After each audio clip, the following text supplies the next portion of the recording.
Howdy, guys. How is everyone doing this evening? Monday, the first month. I guess it's first Monday in December, isn't it? How quick is 2020 gone? And yet, how quick am I ready to get this thing out the road? All right, hey guys. All right, I see some of y'all out there in the comments. So thank you for finding me. For those I know, Maud asking a couple other people about. We started an hour late. Normally we start at 8 o'clock Eastern, but the challenge was on.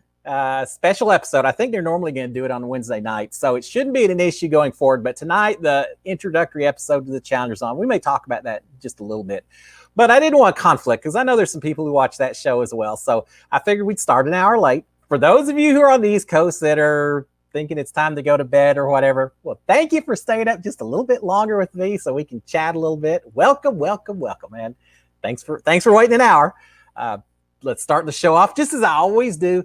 SKD 143. I love my wife, I love my kids, and I love all these fellow Big Brother and reality TV fans. So thank y'all all for coming out here.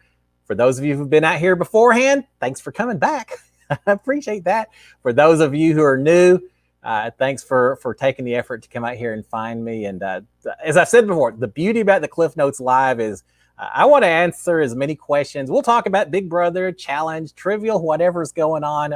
Whatever y'all want to talk about, I'm here for the next hour, and we'll try to make it happen. I'm going to try to read through all the comments. If I miss one, ask again, because it's probably just that I can't read as quick as some of the comments come through. But again, howdy to all of y'all. Oh, yeah, no hat. I forgot my hat. I like to have. Well, we'll do it. I'll throw my hat on here in just a second. Yeah, you know what? I don't know. It's cold outside. I was outside doing some stuff and just kind of forgot about it. But thank you for letting me know, Cindy. I do appreciate it. And here comes my magic. Woo! There you go. Feel better? Normally, you don't wear a cowboy hat indoors. That's not considered good manners and all of that. But if I'm going on YouTube and all, I'm sure as heck not going to be doing it back in the backyard on the swing or anything. So I kind of make my own judgment calls on it. But all right, I'm feeling better already. So thank you very much. Leanne, it's going to be a good year for the challenge. Just watched. Yeah, I'm excited about it too. We're going to talk about it. I like the challenge. I enjoy it. So that'll be a lot of fun. I hope your daughter gets in. Tell her good luck. Yeah, well, if Kelly was on the challenge or Daniel, either one, they're pretty athletic. They run and work out and everything else, so they can hold their own with these people on the show a lot more than I could. Are they cutthroat enough? There's some cutthroat people on the challenge, so that would certainly be a challenge. I got to say, watching any other family members on any reality show would be tough. I don't know how my family put up with watching me on there during my Big Brother season. It's such a helpless feeling when you can't do anything. The time that Christy was hearing me in the boat room when I was talking, and they saw it, and they just said they wanted to shout at the TV and get me to stop, and they couldn't. But so it's a very helpless feeling. But having said that, I'd be a lot of fun watching a family member on one of those shows. Cliff without his hat is like other people without hair. Cliff's hat is now attached to his hair now. Well, I don't know. I guess I've got the right hairstyle for a cowboy hat, huh? I'm really, this COVID and everything going on, we're supposed to have the Houston Rodeo next February.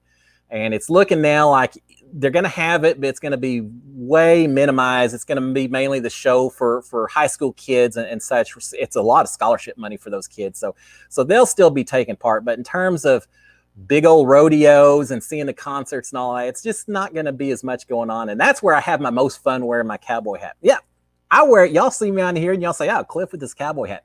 When you go to the rodeo, I'm just one of 10,000 people that are all walking around wearing a cowboy hat. So I fit in pretty well when I'm at the rodeo itself.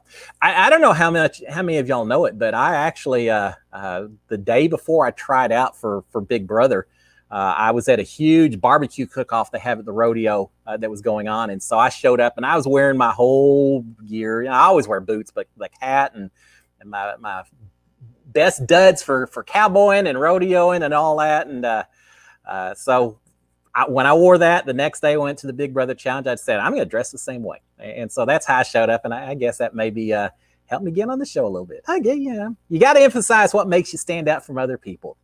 Lori is saying, I was looking for you an hour ago. Are you watching Sequester? No, Lori, I'm not, but I want to.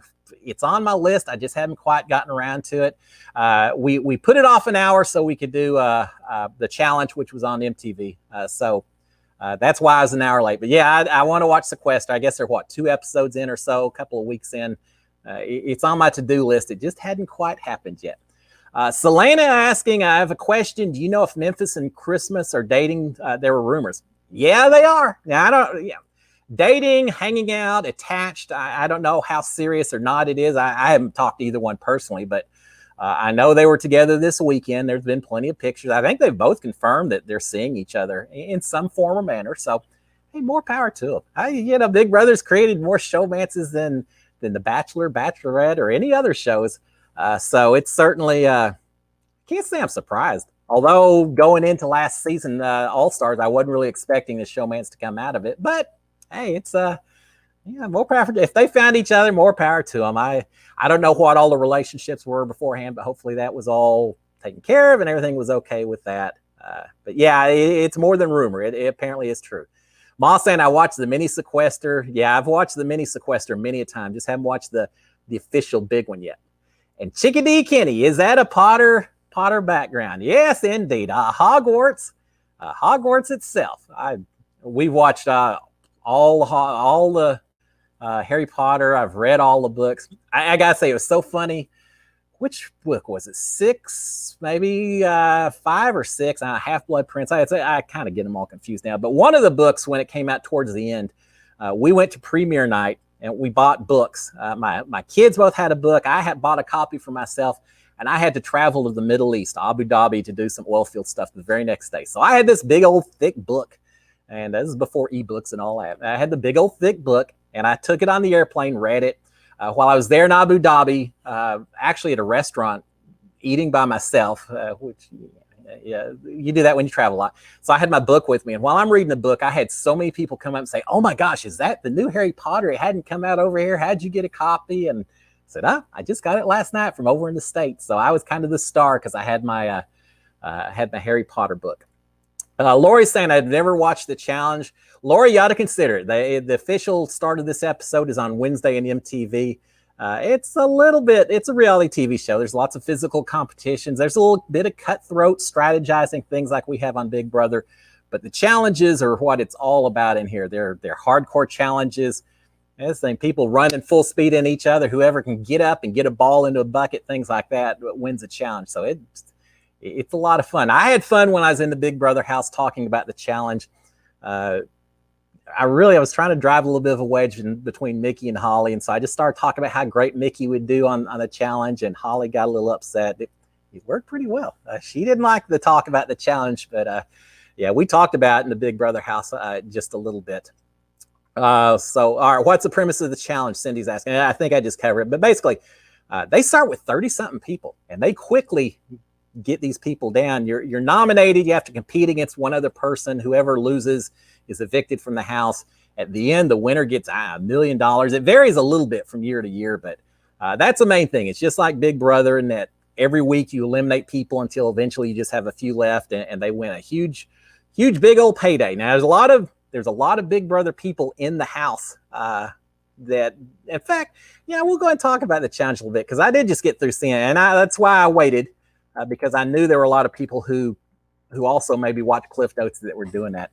So I just watched the intro. Now, first of all, for those of you who don't know, last season it took place in the Czech Republic, I think. I think so, but it was in an underground bunker. It was very Spartan surroundings. I heard later from KC and other people talking, Bailey, that they had porta potties they had to use because the plumbing wasn't always working inside this bunker. Just really rough conditions. Not this time. This time they're in Iceland, which I'm not a big fan of the cold. I already am thinking when you say Iceland, that makes me think challenges that may be a little bit chilly if you're falling in water. I don't know, maybe they have geothermals or something there. But they're in Iceland. It looks like they've got very nice digs. So that's kind of nice. But as I said before, it's 30-something people that they're going to quickly get down. And I think they said 20 veterans and 10 people who've been who are newbies to the challenge environment. That's one thing that's different, the challenge versus Big Brother, in that Big Brother, every once in a while you have someone come back. You know, Nicole and David, well, everyone came back last season, but you know, every season it seems like maybe 1 or 2 people come back sometimes. The challenge, you've got people, I think they were saying this is his 14th season. So you have people that year in, year out just come back over and over and over again. So you tend to develop relationships, you tend to develop enemies and alliances that carry over from season to season. That's what makes it a little bit more exciting. So that was pretty cool. All right, we'll talk about some more. I'm just getting behind on my comments here.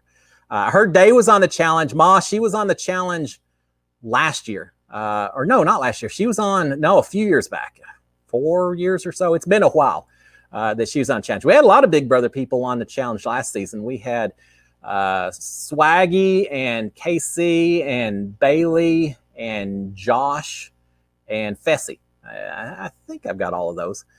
So we've got them. Now this season, we lost Bailey and Swaggy. They said they didn't really want to come back and do it again. After that bunker, I don't necessarily blame them. But we do have Josh is back. Fessy is back. Fessy is now single. He and Haley broke up, or she moved. She's going to graduate school up north somewhere, north for me. But so Fessy's unattached, so that'll be curious to see what happens with him. So Josh and Fessy and Casey and who else am I missing? That may be back. I got to cheer for them. Amber from Big Brother 16, I think. She was the one that Beast Mode Cowboy Caleb was kind of in love with and paying a lot of attention to her during her season. But she's going to be on the show as well. And there's someone, and I don't even remember her name, that she was on Celebrity Big Brother over in the UK. And Lolo Jones. Do y'all remember Lolo? She was on Celebrity Big Brother season 2 here in the States. She's an Olympic athlete, and she had little arguments a few times while she was in the house. She's very competitive, Olympics or Big Brother, either one. So she's going to be on the challenge. Seems like a perfect environment for her. So I'm looking forward to her as well. Who else is going on the show? All these Big Brother people, I was disappointed not to see Nicole Anthony in the house. Wouldn't that have been fun? Yeah, no. Nicole, God love her, but I don't think Nicole Anthony is necessarily the Big Brother contestant that's most suited for the challenge environment. I'm sure if she was asked, she'd do it. Maybe. I need to ask her that question. But now, so Nicole was not on there, but there are a lot of other people. All right, let's see. All right, I'm going to look at some of these comments and we'll talk about this a little bit more. The Hogwarts ride at Disney is amazing, or Universal, I think. I want to go there. I haven't been to Universal in quite a few years, but I would love to try it out. Let's see. Heard they had many issues in the beginning with the ride. I guess there's worse things than to be stuck in Hogwarts. Maybe unless you're upside down or something. Are you going to do your upside for last week's Amazing Race episode? Lori's asking. Yeah, Lori, my apologies to you. I'm going to probably crank it out this evening. Here's the issue. Our CBS station they've gone off the air. I can't watch CBS. I missed the Amazing Race. I missed Young Sheldon. I missed Magnum PI. I missed the Houston Texans in their football game yesterday. They're having the local CBS station is having some kind of dispute with UVerse and DirecTV and all the carriers. They want more money. They don't want to pay more money. We pay the price. So I missed it. It was finally on All Access, so I got a chance to watch it over the weekend and take some notes. I just haven't had a chance to record it yet. So yeah, Lori, I haven't given up on the Amazing Race.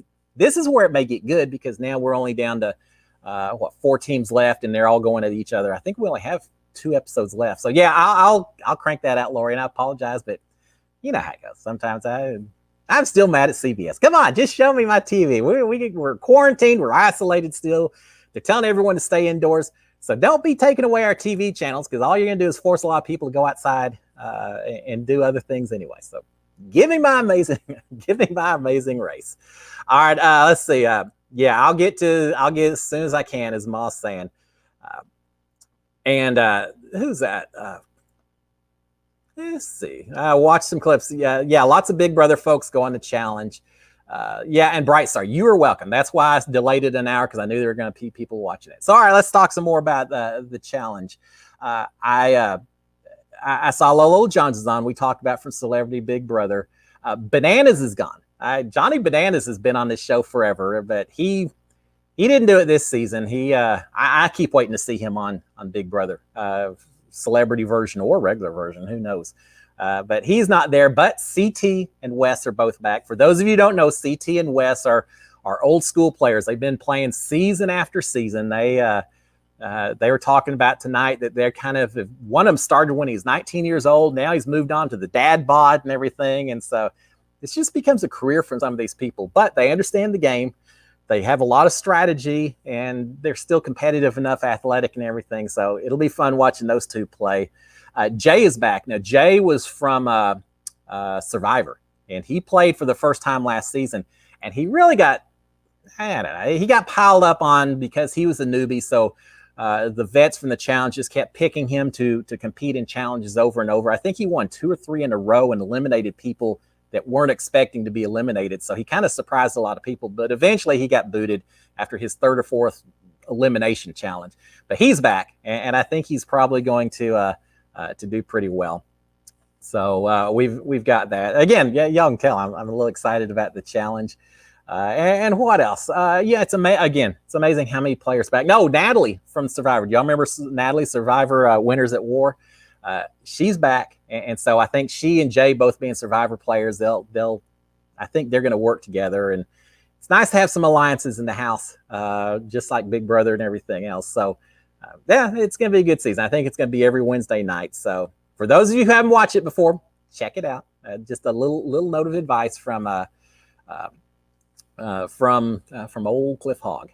All right, let's see. Cindy will play a role-playing game that takes place at Hogwarts. That'd be kind of fun. I love Young Sheldon. Lori, I love Young Sheldon, one, just because I love Big Bang Theory, and now he's just the actor that plays Young Sheldon is so fun. But it also takes place here in Texas, just south of Houston. So a lot of things they show, him growing up in the 80s, I just relate to it. I grew up in this part of the world. I grew up, I'm older than he would have been, but I certainly recognize a lot about what they talk about going on. Let's see. Yeah, you can watch football on All Access. The problem is I was out having to do some chores and things like that, and I can't watch it live and everything. So I wanted to record it and watch it a little bit later. Skip through some of the commercials and everything, Brian, but didn't work out. But that's all right. Texans lost anyway, so no worries. All right, what else is going on, guys? I kind of lost my some of my starts. This day in history. All right, I got a big one, which is also National Day. It's December 7th. You can't talk about today, and it's probably I kind of buried the lead. I should have talked about this at the very start. It's Pearl Harbor Remembrance Day. On this day in 1941, so what is it, 79 years ago? 79 years ago, we were attacked, surprise attack that led us into World War II.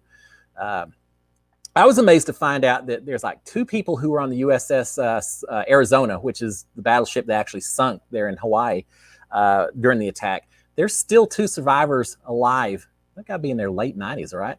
And I also saw there's about 2,000 people who are still survivors of Pearl Harbor. So there are still people who remember that date, although we're losing, I think they said several hundred every day World War II survivors are dying. So we're losing them very quickly.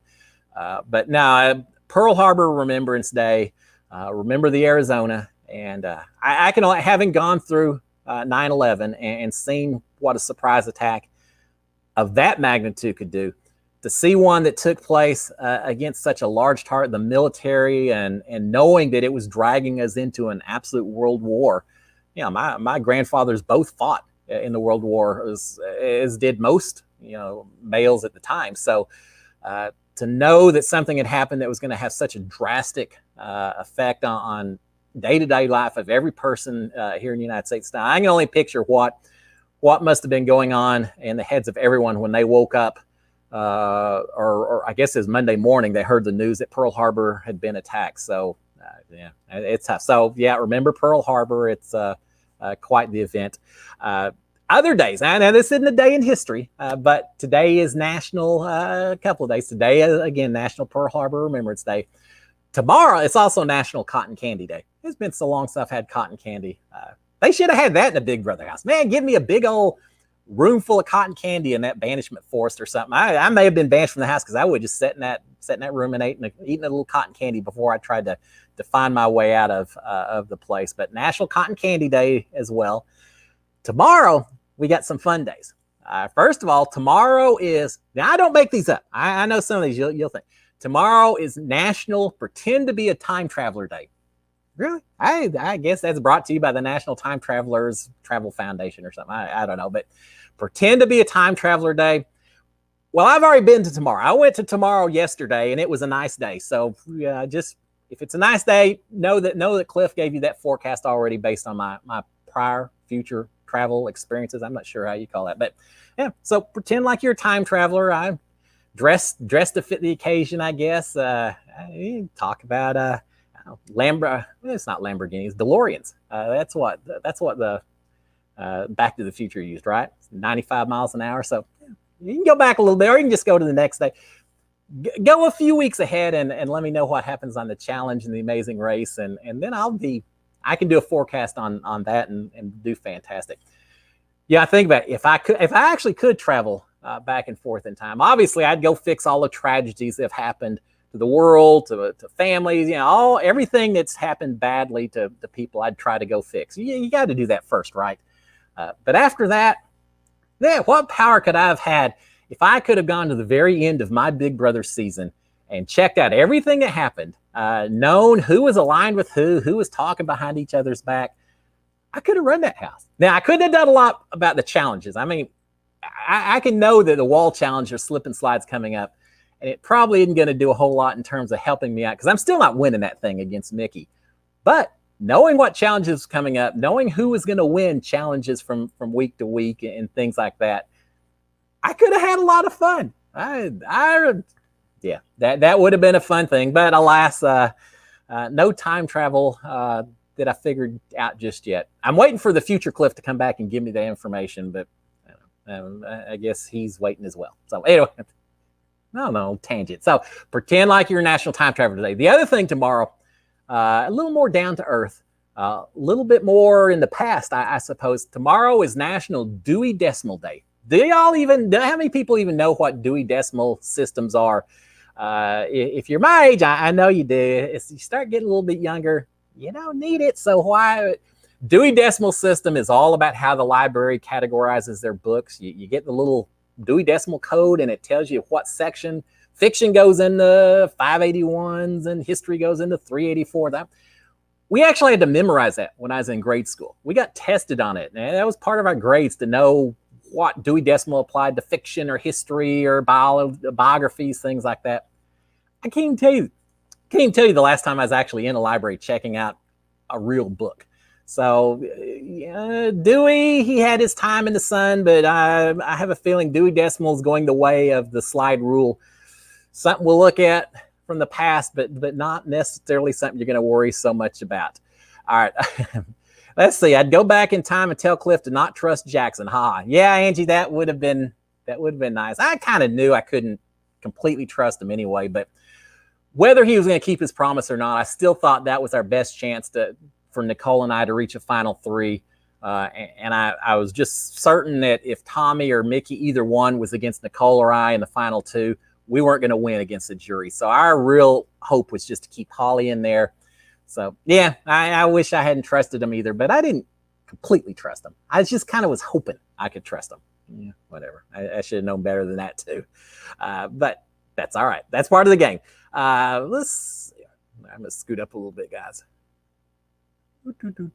Parker, what do you think about the alliances in the Amazing Race? Do you think they're kind of ruining the game? Yeah, you know what? It's part of the game, Parker. I get it. It just seems like normally you don't have such a big alliance of 5 teams. It's just 1 or 2 teams working together, and the alliances don't stick around as long as they've had. It kind of made the first half of the season a little too predictable. I don't mind alliances in terms of helping each other, even in terms of U-turns and things like that. Strategy-wise, I get it, and I'm okay with that. Where I don't like to see the alliances is where they're helping each other with clues. We saw one where they had to unscramble some words while they were going down the side of the building, and they just told each other. That takes away the whole idea of it. So, if you continue to see alliances, assuming they shoot more Amazing Race, which I'm really hoping they do, I'd like to see challenges where you can't just tell someone else the answer, where every person has a slightly different answer based on slightly different clues or something, so that you can't do that. I want everyone to have to do their own work. But in terms of strategies, as far as U-turns and detours and all that, yeah, it's just part of it. So I'm okay with that. But yeah, it did make it a little bit predictable. They're gone now because that 5-person alliance, they had to turn on their first team in this past episode. Epwar and Eshwar and Aparna. So now we've got 4 left, and so the alliances are gone a little bit. But yeah, it's part of it. But I think there's some things they could fix it as well. Also, Beverly, upstate New York. Howdy, upstate New York. Have been on because I only watch Big Brother. Love your live chats. Well, thank you so much. And yeah, I'm already in tomorrow. Hey, if in Moscow, it's already tomorrow, right? In Europe, some of those places. So yeah, time's a fluid equation. It sounds like something Ian, Terry, and I could have a conversation with, talking about the fluidity of time and how you define time. All right, Beverly T, trust no one. Yeah, that's the golden rule of Big Brother, and I know it. I should have just had it tattooed on my forearm or something, so I wouldn't have forgotten it while I was in the house. But yeah, you develop relationships with people, and you have to rely on some people. And yeah, don't trust anyone. I trusted Nicole, and I think Nicole trusted me, and so it pays off and it benefits you in some situations. But there's a lot of other people that you can't trust, but you still have to depend upon and rely on people sometimes in there, and sometimes it works, sometimes it doesn't. Beverly, I want to time travel to get the lottery numbers for the next week. Yeah. That'd be all right. Yeah, you only need to send me ahead in the future one time, and that's all. Yeah, that's all I ask. Of course, my luck, I'd get traveling ahead into the future, but so would 10,000 other people who would play the same lotteries, and so I'd win the big jackpot and be all excited, rent my limos and all that, and then I'd get the message say, "Oh, congratulations, Cliff, you won!" But because there's 100,000 other winners, you get $400. And now I've wasted my time travel just to win $400. So that seems like some kind of Twilight Zone type plot there, huh? But yeah, I'd give it a shot anyway. Money can't buy everything, but it sure makes it a lot easier to figure out how to get a hold of a lot of things that you may want, right? All right, let's see. What interactions did you have with production in Big Brother? That's that. Sorry, I skipped right ahead.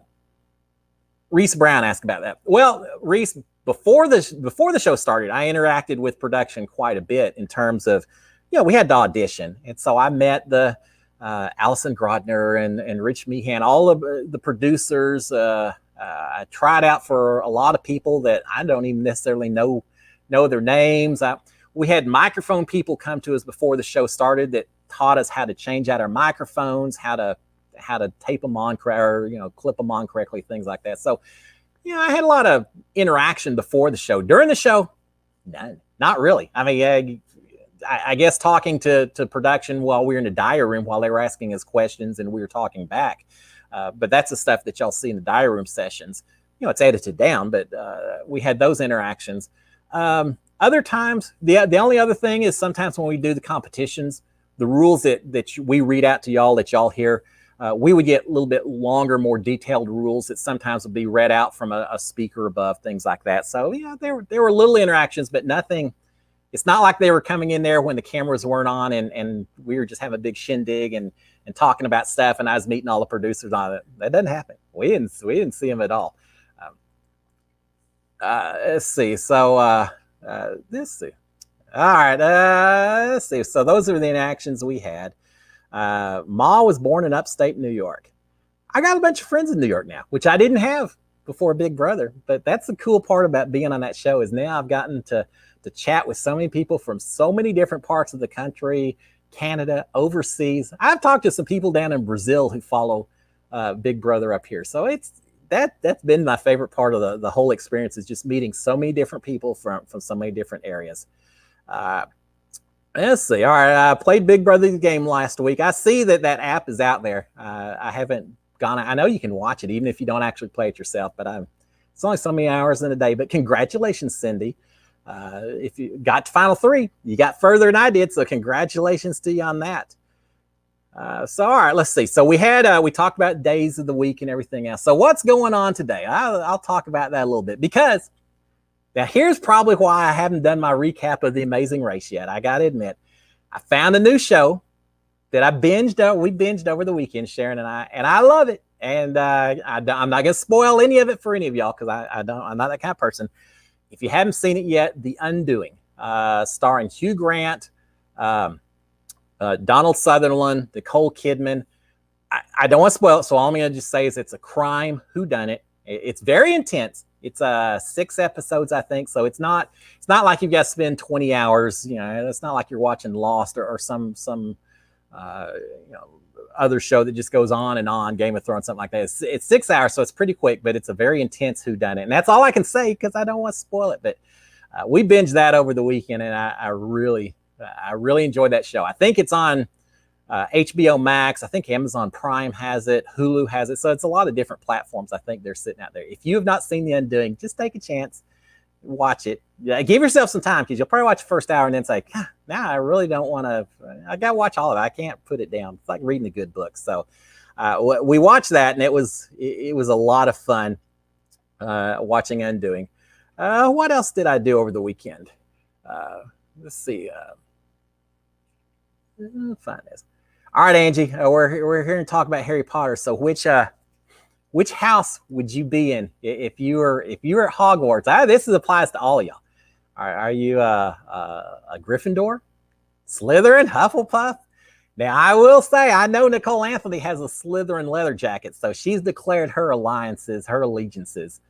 I don't know where I'd be. I kind of think Ravenclaw maybe would be. I don't know. It's kind of like the book Divergent. I feel like there's a little bit of all the different houses in me, but I don't know. Gryffindor or Ravenclaw, either one, I feel like I could probably fit in. So I'm curious to see what y'all would be doing for Harry Potter. Which houses would y'all potentially be choosing to be in? If the Sorting Hat lets you pick, obviously the Sorting Hat knows all, and you may not have a choice, but it seems like you kind of always have a choice, right? So let me know what you're thinking on that. All right. Cold in New York with snow on the ground, 29 degrees. Well, Beverly, I'm glad you're up there and I'm down here. I don't like the cold. I've worked too much in the cold, in the middle of the night on an oil well where it's 20 degrees and the wind's blowing and you're soaking wet and you're miserable. I just don't like cold. So I'm happy to be down here in Houston where it's still about 70 degrees. Well, it got cold last week, but we're back up to the 70s again. So you enjoy your snow up there. You're probably a better sledder and skater and everything else than I am, but kind of like my warm weather down here in Houston, even though it means I got to put up with 110-degree temps in the summertime and 100% humidity and all that. Well, I guess 100% you'd be in a swimming pool, but close to it.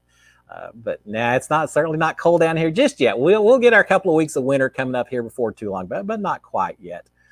Angie's saying for me, not Gryffindor or Slytherin. Okay, well, it leaves 2: Hufflepuff or Ravenclaw. What would Angie be? I could see you. I don't know. I kind of see you as a Gryffindor, Angie, but you better than I know you. You're kind of like me. I can see you fitting in a couple of different spots there. Beverly, welcome to visit my home, 7 acres. Well, thank you very much. That would be so much fun. I would love to come up to New York and visit. I can't believe I have them already. COVID and all of that. I would love if I had a chance just to grab Sharon, head up, visit the city, there in New York, go upstate New York, go on up to the Poconos, hit Niagara Falls, just do the whole little tour of the Northeast, which I've been all over the world, but I've just never had the opportunity to go up there and visit and spend some time. So on the bucket list, not there yet, but it's on the bucket list. Thank you very much for the invitation. I absolutely appreciate it. I truly do. All right. Let's see. Feel like getting hypothermia. I would too, Ma. Absolutely. When I lived in New York, we went to Discovery Museum. The Potter exhibit was sorted into Gryffindor. Okay, well, Cindy, see there, Gryffindor. Gryffindor is about bravery, I think, if I remember my books. So, props to you, my friend. All right, see, your work history is amazing, Cliff. Loved your story. So, thank you, Beverly. I got to say, being in the oil field has been a lot of fun. I have traveled so many different places, and not not places that you typically go for business, tourism, things like that. It's not like I'm getting to go to Paris and all Geneva and all the fun spots. I'm going to all the crazy spots. I don't know why it is that where they've got oil and gas for a lot of situations is places that no one else wants to go to unless you're trying to get that oil and gas out of the well. But it certainly has, I don't know. Yeah, it's opened up my horizons. It's made me a lot about who I am. Just getting to experience so many different cultures, seeing what people do in other countries, and then recognizing how much we have here in the U.S. and Canada as well. That so much that we take for granted as just day-to-day things that other people don't have. So it's made me very grateful and thankful for what we do have. But yeah, interacting with so many different people, cultures and nationalities and ethnicities and everything else has just always been the most cool part of my whole job, especially because a lot of what I did was marketing and sales. So it wasn't just interacting, but I actually had to spend time trying to figure out common goals, objectives, and figure out ways that we could find agreements and help each other out, because that's how you sell equipment and make money and all that. So one of the reasons why I've always enjoyed Big Brother, because I just felt like it's the same type of thing that I do in the real world. It's just with people that are a whole lot younger and, you know, and 24 hours a day in a room, and you know, it's different. But yeah, so thank you. Yeah, I've loved traveling so much. All right, Angie says she just took the quiz and 37% Gryffindor, 28% Hufflepuff, 20% Ravenclaw, and 15% Slytherin. I'd be afraid to take that quiz. What if I come back and it gives me a whole lot more Slytherin than I wanna fess up to? There's a sneaky part of me, so I can see a little bit of Slytherin thrown in there as well. But whatever. All four houses are lovely houses. We'll just we'll leave it at that. Beverly saying, glad I visited Manhattan last year before COVID-19. I would love to visit New York again. Corn BB, is this about Big Brother? Well, it certainly can be. We talk about everything, Corn, Big Brother, the challenge, Amazing Race, and just life in general. But if you got Big Brother questions, I'm always happy to chat about Big Brother. I'll chat about it longer than you'll be willing to listen. Let's put it that way, because I'll talk away for a long time about Big Brother. So ask away any questions that you got. Role-playing characters in Hufflepuff. And, you know, I haven't done much of the role-playing with the Harry Potter and all that. But again, I want to go to Universal and I want to try out some butterbeer. That sounds, and some of the Birdie Bots jelly beans as well would be pretty cool with me. All right, what else has been going on? We've got we talked about the show, The Undoing. Watch it. Let's see. All right, so here's some other stories. All right, yeah, I got to tell them about my wildlife in the backyard. I saw the biggest possum. We've had possums in our backyard before, but I saw the biggest possum. It looked like a small dog in our backyard. I would think it was a female that was pregnant, except I don't think it's the right time of year for possums to be pregnant. I think that happens in spring, but it was in our backyard. I don't know, maybe going after my oranges or something. I'm not sure. I don't necessarily mind, other than the fact it catches you off guard when you just turn around and it's right there, which happened in my case. But fortunately, it was more scared of me than I was of it, and it took off running, and I didn't chase after it. But possums are actually good. They eat bugs, insects, things like that. They're nice to have in your backyard, as long as the possum and my dog don't get in conflicts with each other, as long as they're okay with each other. And I don't think my dog wants to mess with the possum. I know the possum doesn't want to mess with Daisy either. So I had a possum backyard. And like I say, it's no big deal, except I walked out towards the middle of the night because I was letting the dog out, take care of business, and it was just right there. And I jumped.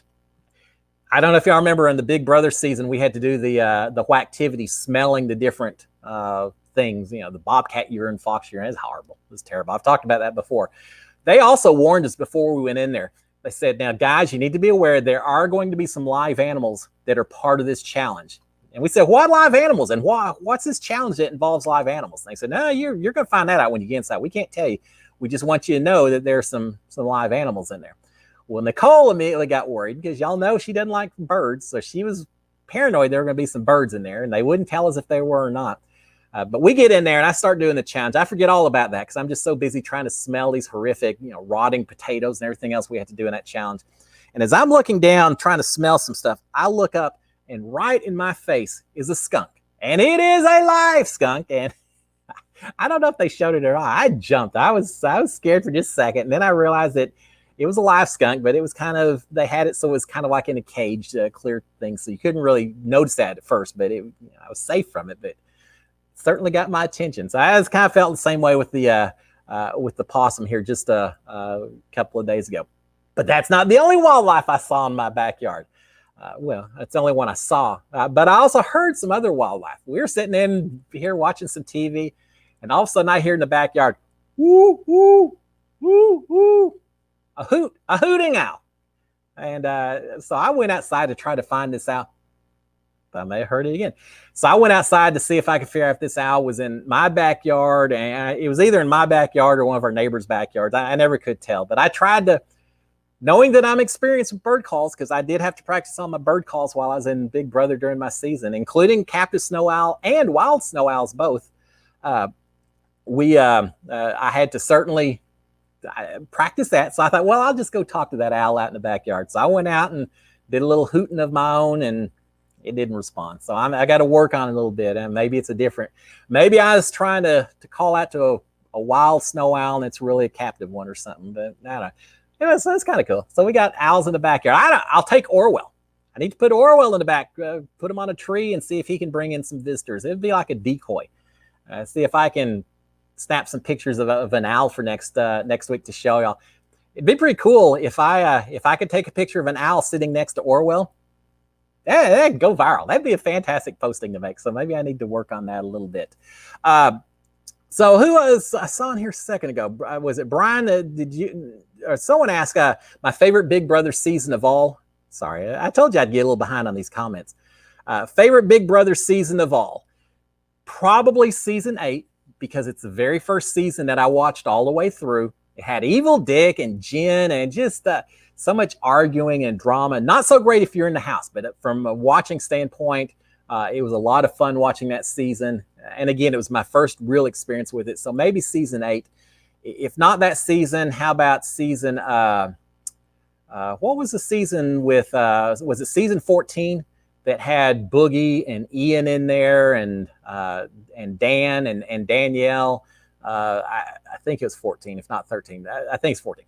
I love that season as well. I was cheering for Ian, and he won the thing, so that was kind of cool. And that was Dan's funeral, and just so much. Was it Dan's funeral? I think so. So much going on. So I love 14. The other season I've always talked about that I really liked was season 17. Season 17 had Vanessa Russo in there, had the twins and Austin, and it had some backstabbing. Steve Moses won that season.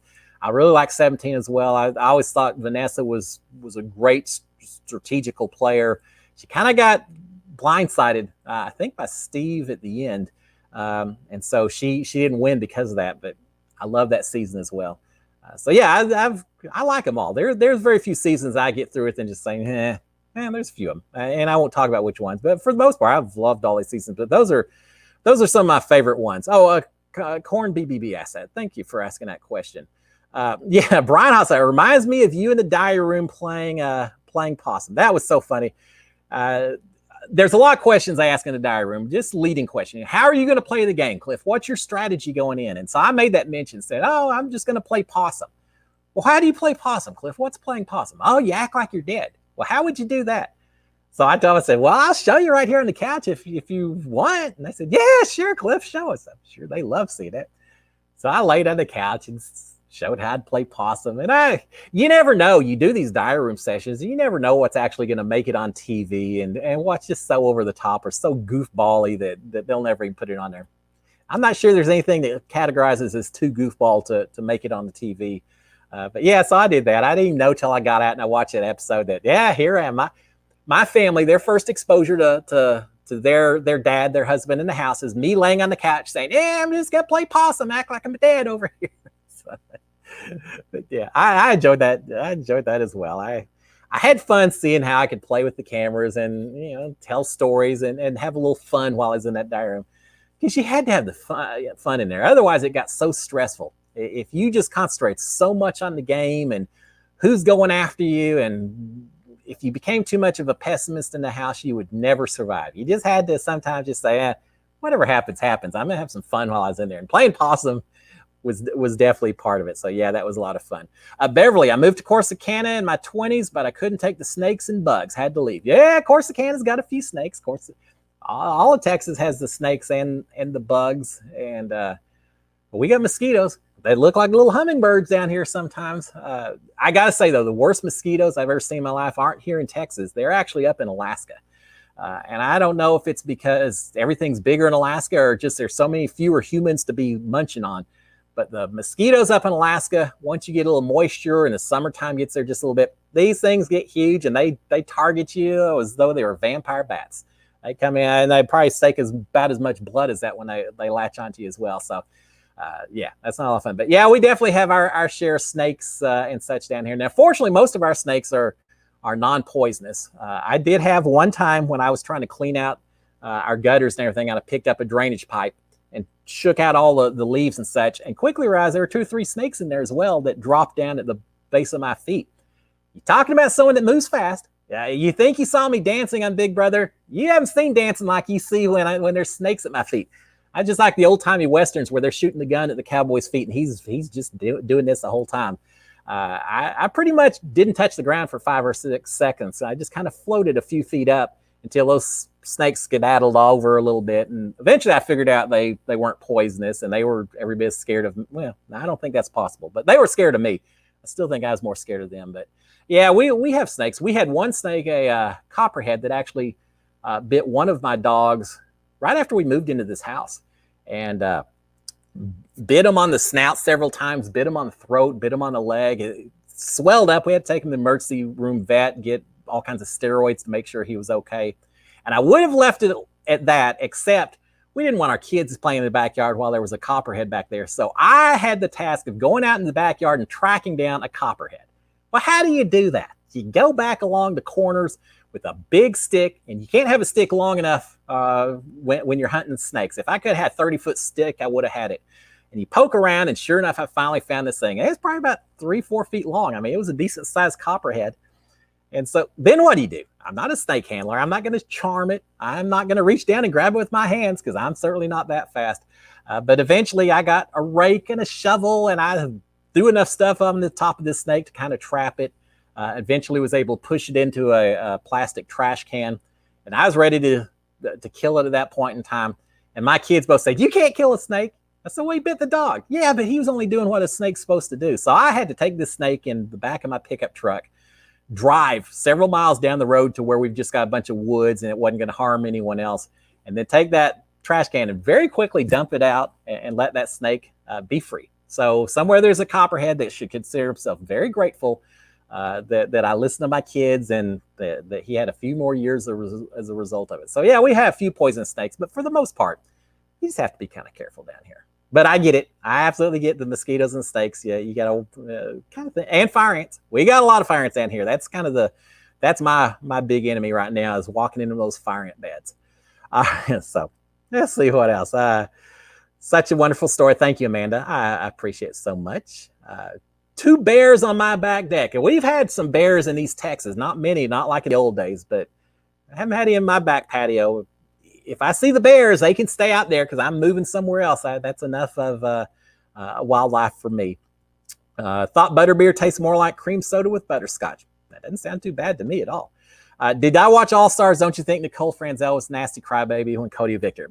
She was disappointed. I don't blame her, Richard. I mean, I would have been a little bitter, a little upset as well. At the end, you think about it. You say, well, you do what you got to do, and that was the right play for Cody. But I understand Nicole being disappointed and feeling betrayed, but it's part of it. So I'll give it to her. I understand, having been in the house, I understand how emotions can just overwhelm people, and the disappointments, all the things that happen, good or bad, can just be magnified while you're in there. So I'm not ever going to fault anyone for the way they behave when things don't quite go their way in there, or when they go their way, and sometimes they seem like they're a little too cocky when they win a competition as well. You got to watch out for that also, in addition to being, not so good losers and all that. But I get it. So I'm never going to criticize anyone too much about it. Let's see what else. Alaska's so fun. I've been to Anchorage once or twice. I've been to the North Slope a couple of times. The North Slope, I've only been up there in the wintertime when it was cool. I mean, not only cold, but it was dark 23 and a half hours out of every day. The sun just really, you'd see it peek over the horizon, and that was it. That was miserable. I'll tell you one quick story. I may have told this before, but hey, I'll tell again. I was up there at one point in time where they had problems with grizzly bears, polar bears. Can't remember which. I think grizzly. That was coming up on these Q huts, these remote outposts that some of the oil guys had up there, and there was a guy inside cooking dinner inside this Q hut, and all of a sudden he hears all this noise outside of the window. He looks over, he sees this bear looking right in the window at him, and he immediately gets a little scared, but he grabs a pot and pan, and he goes banging on those pots and pans to that bear and says, "Get here, bear, get here, bear." That bear takes off running, disappears. So the guy's all proud of himself. He goes, tells his buddies in the other room, said, "Hey, a bear showed up, but I just scared it away with the pots and pans, so we're good." So he keeps on cooking dinner a little bit longer. He looks up again. That bear's looking in that window again. And at that point, the guy says, "Come on. All right, I'm going to do it again." So he grabs the pots and pans. He goes over there. "Get out here, bear. Get out here, bear." Banging the pots and pans. Well, this time the bear's had enough. The bear, instead of turning around and running, just picks up one claw, hammers on that door. Door blows open. Didn't take but one blow. Door pops open. Bear comes running inside. The guy goes running into another room, closes the door behind him. Now, fortunately, the bear was more interested in all the food the guy was cooking for dinner, so it stayed in the kitchen, tore up everything, ate everything it could find in there, while all the people in this little remote camp stayed in one of the back rooms with a door in between them locked. And the bear eventually left, and that was it. But they put out a new ruling after that, new rules that if you see a bear, don't try to scare it away. Go into another room, call or report it in, but do not try to scare bears or do anything else. So lesson learned. I bet that guy never tries to bang on pots and pans and scare a bear away again. Funny how these, you never know exactly what I'm going to talk about when I get in here. That's what I enjoy so much about it. You have scorpions and the big black furry spiders. Yeah, the tarantulas. We have tarantulas, especially in West Texas. We have a lot of tarantulas. In fact, out in West Texas one time it flooded so much, and when it flooded, the water started rising, and all the tarantulas out there had to find high ground.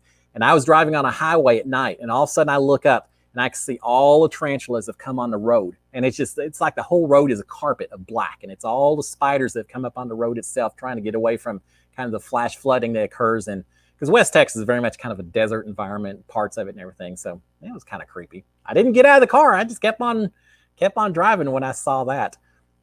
So, all right, let's see what else. Bats. Beverly has bats and wants a bat house. Well, funny you should say that, Bear. I love bats. When I was a kid, we went to Carlsbad Caverns in New Mexico, and we watched all the bats fly. Congress Avenue Bridge in Austin has millions of bats that live underneath the bridge, and we've gone over and watched them fly a few times. And I've actually built a bat house before and put it out in the yard to see if I could attract some bats, because they eat insects and everything else. Sounds like a cool deal to me. But I didn't buy or build it right, or it's too close to pot. I don't know what it is, but I've never seen any bats in there. But I like bats. Once you get past kind of the icky factor a little bit. And as a kid, we were always told, if you see a bat on the ground, don't pick it up. It's got rabies, which for the ones laying on the ground, that may be the case. But for the most part, they're very beneficial to have. Again, they eat more than their weight in insects every single night. So is that possible? They eat a lot of insects, so they're good to have. It. Yeah, well, build your bat house and let me know how it goes. It'd be cool to have a whole little colony develop. I don't know if my neighbors would like it. I probably shouldn't say that I've even tried to attract bats, because they may. I don't know if that's allowed by the homeowners association and stuff, but I think it's kind of cool to have bats. All right, let's see. It works for coyotes, the pots and pans, but Gigi's to know not to try that with bears. Yeah, well, one more person knows not to try it with bears as well, and that's my buddy that was up in that base camp at that point in time. Have you ever been to the Big Texan? Who's that? Willis Cat. Oh, yeah, absolutely. Amarillo. I've been to the Big Texan, and I've watched a couple of people try to eat those, 72-ounce steaks, I think. It's huge, and you got to eat the steak and the salad and the potatoes, and it's just a lot of food. For those of you who don't know, Big Tex is a steakhouse, and that's a big deal. If you eat the 72-ounce steak, and it costs like $60 or something, if you eat it in under 30 minutes, I'm not sure what it is, you get it for free. If not, you got to pay for it. And if you do the challenge, they put you up on a table. It's kind of an elevated table with spotlights on you and cameras, so everyone around the restaurant can watch you eat. It's just like being in Big Brother, people watching me eat all the time. And some people that you would think could do it have never been able to do it. Other people, 80-year-old little old lady, a 14-year-old girl, people like that have chowed down. There's an NFL football player who did it in 4 minutes, 4.5 minutes. So I think he did it twice. I think he finished one and said, give me another one. I want to show you just how much I can do. So, but it's fun watching the people try to eat these big steaks. And it's been out there forever. It's the original food challenge as far as I know. So yeah, now I've never tried it, and I don't know. Maybe one of these days, if I'm out that direction again, I'll try it just for the sake of trying it, just to say, I never turned down a challenge. But I don't want to lose $60. I just don't know if I could eat 72 ounces. I don't know if I want to eat 72 ounces at one time. But yeah, maybe I'll try that somewhere down the road. 1 hour. Okay, I knew it was sometimes. Let's see. Who do I think will win Amazing Race? I don't know. Riley and Madison are the pro volleyball players. I think they've played I would say either them or Hung and Chi, the married couple. They both seem, I think they do very well in the challenges, but they also seem very well calm, balanced. I don't know. They don't seem to panic when things don't quite go their way. Gary and D'Angelo, the football players, I feel like sometimes they get a little frantic when they're having to do things. They're a little bit behind. Will and James maybe could win. I have had fun watching the two of them play. They're kind of cutthroat, but that's okay. That's what the show's all about. I could see them winning, but I kind of think it's going to be Riley and Madison, the pro volleyball players. I'm okay with that. I think I'm okay with anyone left in the season winning. There's no one that competed this season that it would have upset me to see win. Of all the teams, all 11 teams from the very start, I think all of them were kind of fun to watch. All right, let's see. Are there 2 diary rooms in the Big Brother house? Is being asked. There are now. There's actually, but well, let me take that back. There's the diary room that y'all see that's all about asking the questions. We talk to a camera, the couch is there, everything else. There's a very small diary room that's used only for like medicines. If someone has to take medicine while they're in the house, or like when I tore up my calf after my veto competition while I was HOH, I had to be seen by an EMT person.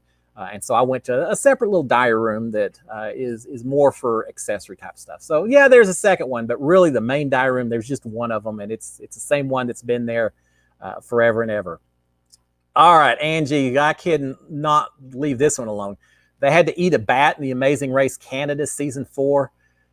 That seems pretty rough. That seems absolutely horrible. Ozzy Osbourne did it in concert once and got a lot of grief for it. I think as part of an Amazing Race, that sounds pretty bad as well. I don't think I'm going to do that. I'll tell y'all, so quick, this hour goes quick. I'll tell you one more story, and this is from Angola. Is Angola? Yeah, it's Angola. It's Angola, the country over in Western Africa. There's a small province of Angola called Cabinda. That is where most of the oil and gas is, and they've been actively in rebellion with the rest of the country for a long time. They finally signed a peace treaty back in the 90s. But anyway, all that being said, there's a base camp that Chevron owns in Cabinda. It's just a huge facility, big barbed wire fences all around it, landmines because of this rebellion. That's where I slept under the bulletproof blanket and was told, if there's firing going on, get under the blanket. If you hear mortar rounds hitting in the middle of camp, make your way towards the boats and all that. Anyway, that's where I was in Angola, in Cabinda. And the other thing that this place has everywhere are bats, fruit bats. And these are huge. These aren't little bats like we see here in the United States in most places. These are huge bats. They look like buzzards or vultures. They're gigantic. And they hang from all the trees. They look like a bunch of black plastic trash bags. They're just hanging from all the trees everywhere. But they're fruit bats. They don't eat insects. They eat just fruits and things like that. So everything smells like kind of fermented fruit because they're everywhere. They go to the bathroom all over the grounds, and they're all over the place. Well, me being who I was, how many times are you going to get a chance to see that many fruit bats all at once? So right about time that dusk was coming, the sun was getting ready to set, I walked out away from the main area of this camp and got up underneath a lot of these trees, not under, but close to them, to watch all these fruit bats take off at night to go eat and do whatever bats do in the rest of the evening. And I had my camera. It wasn't digital back then. I wish it was, because I'd have a lot more shots, but it was just a regular old camera. But I was trying to take pictures as these things suddenly take off and they're flying all overhead, and it's the most impressive thing in the world. Kind of scary because it's just this giant black cloud. It was great until I realized that apparently one of the first things that a bat does when it takes off from a tree is it goes ahead and gets rid of whatever waste it had that it didn't want to drop while it was sitting there in a tree. Because all of a sudden, while I'm sitting there trying to take pictures, I start getting bombarded by fruit bat guano all over. I ain't covered. I look like it. You've seen some of the episodes of Big Brother, Otev, when Otev the pigeon kind of covered us. That's not the first time I look like that. Kind of looked like that when I was trying to record my bats. So quickly, I decided, bad idea, took off running, made myself, got into my room and quickly got into the shower. And I think I just threw those clothes away. I came back a little lighter than when I started. But yeah, so that's my experience with fruit bats as well. So with that being said, I think we're going to shut it down, guys. Again, thank you. It's been an hour. Thank you for finding me an hour later. I was a little bit worried about doing the time later, but I did want to give everyone a chance to watch that challenge and try that as well. Lawrence, I'll answer this real quick. Do you think that minorities have a potential disadvantage on reality shows? I think anyone, when they're stand out from other people, it probably makes it a little bit tougher, whether that's because of minority status, whether it's because of age, whether it's because of geographic locations. You know, if everyone is from the Northeast and one person is from the South, you know, anything that makes you stand out a little bit different from everyone else, I think can put you at a potential disadvantage. And certainly ethnicity is one of those. So yeah, I got to say, yeah, probably. Unfortunately, yeah, probably it is the case.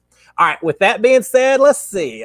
We're gonna have to shut it down. Thanks, guys. We I could talk for longer, but we won't. But guys, if you don't get a chance, watch The Undoing. Challenges on Wednesday. I'll be back Monday night as well. We'll regular time that start next week, so we'll cover that.